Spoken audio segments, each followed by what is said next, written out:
ans, le 26 septembre dernier, les présidents vénézuéliens et colombiens ont rouvert, devant les caméras du monde entier, la frontière entre leurs deux pays. Jonathan, un père de famille modeste de l'est du Venezuela, se réjouissait, comme beaucoup d'autres, de cet événement qui allait leur donner la possibilité de se rendre enfin dans les hôpitaux du pays voisin.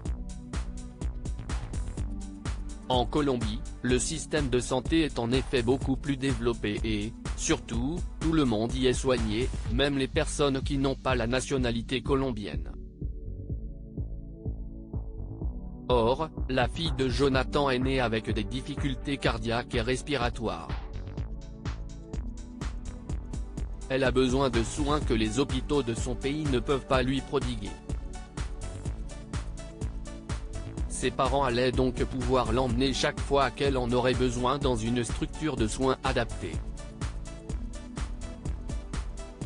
Mais, entre l'image de réconciliation des politiques locaux et la dure réalité, il y a souvent un écart dont Jonathan et surtout Michelle, sa fille de 5 ans, allaient bientôt payer le prix fort, tragique.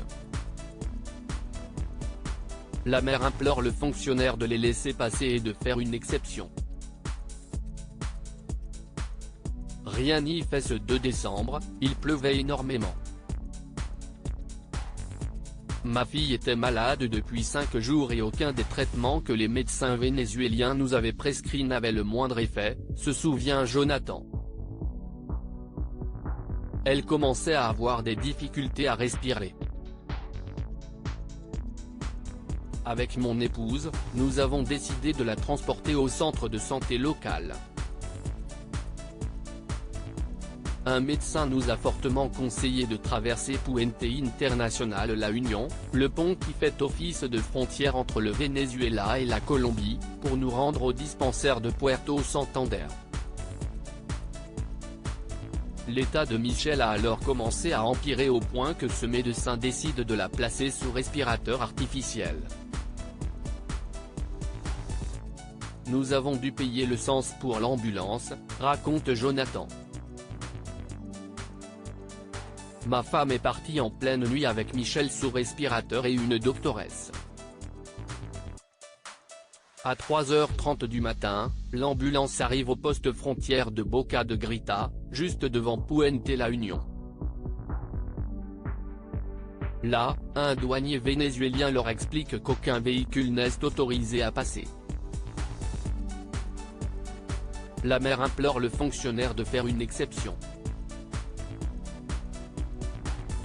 Rien n'y fait. Il lui conseille de transporter sa fille à pied de l'autre côté du pont. Une enquête a été diligentée, pour que l'histoire ne se reproduise pas. La médecin qui voyageait dans l'ambulance a pris la décision de débrancher Michelle du système d'oxygène, raconte Jonathan, et un ouvrier a prêté un chariot en bois pour transporter ma fille. Comme il pleuvait beaucoup, ils l'ont recouverte d'une bâche en plastique pour qu'elle reste au sec. Et mon épouse a poussé la charrette à travers le pont. Quand la maman est finalement arrivée au dispensaire de Santander, le personnel médical a constaté que Michelle avait perdu la vie. Une enquête a, depuis, été diligentée, pour que l'histoire ne se reproduise pas. Mais, malheureusement, selon le directeur d'Amnesty International Venezuela, Marcos Gomez, la mort de Michelle implique des enjeux bien trop élevés pour que les choses ne changent vraiment. Jonathan continue cependant de se battre aujourd'hui pour que le décès de sa fille évite à d'autres de perdre la vie en de pareilles circonstances.